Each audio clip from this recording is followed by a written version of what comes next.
Daniel asks, Nabeel, what was the strongest argument against Islam you heard during the time you were a Muslim? That's pretty easy for me. When I found out the textual history of the Quran, that was a total game changer. I'd been told my whole life that the reason why we can trust Islam, primarily, I mean, there's all kinds of reasons that were given, but primarily it's the Quran. All other religions' books have been corrupted. The Quran has been perfectly preserved, right down to every single letter, every single vowel sound, everything.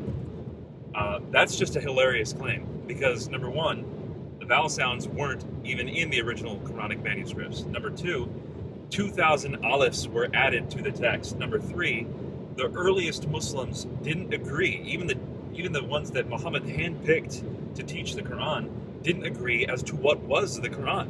So you had canonical disagreements. Abdullah ibn Masud said there were supposed to be 111 chapters. Ubay ibn Ka'b says 116 chapters. Zayd ibn Thabit, who wasn't even one of the four chosen by Muhammad, chose 114 chapters, and a bunch of people disagreed with him.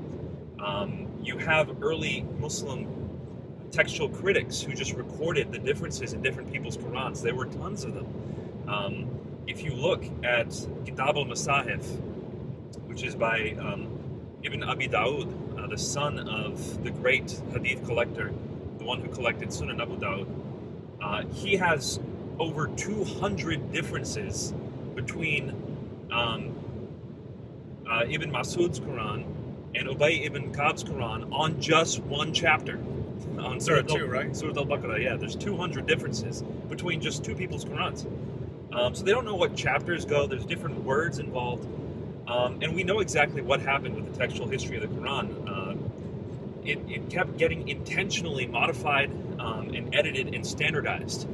So what did that look like? If you look at the earliest manuscripts, you see people having edited portions in order to make it match what ultimately became later canonical.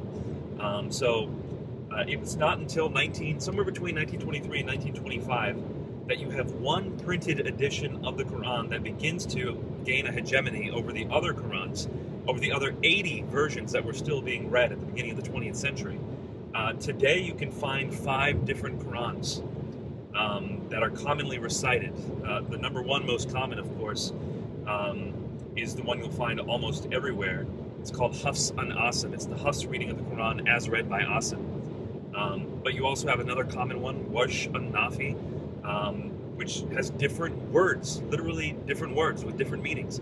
Now, does it change the whole meaning of the Quran? No, these modern differences don't change the whole meaning of the Quran, but they're not perfectly preserved down to the letter, which is the common claim.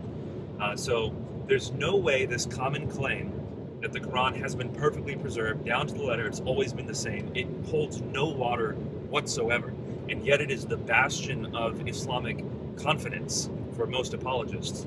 When I found all this out, I realized I had been misled my whole life. So I think as this information gets out to the next generation, it's going to be much more difficult for Muslims to maintain the confidence they have in the Quran.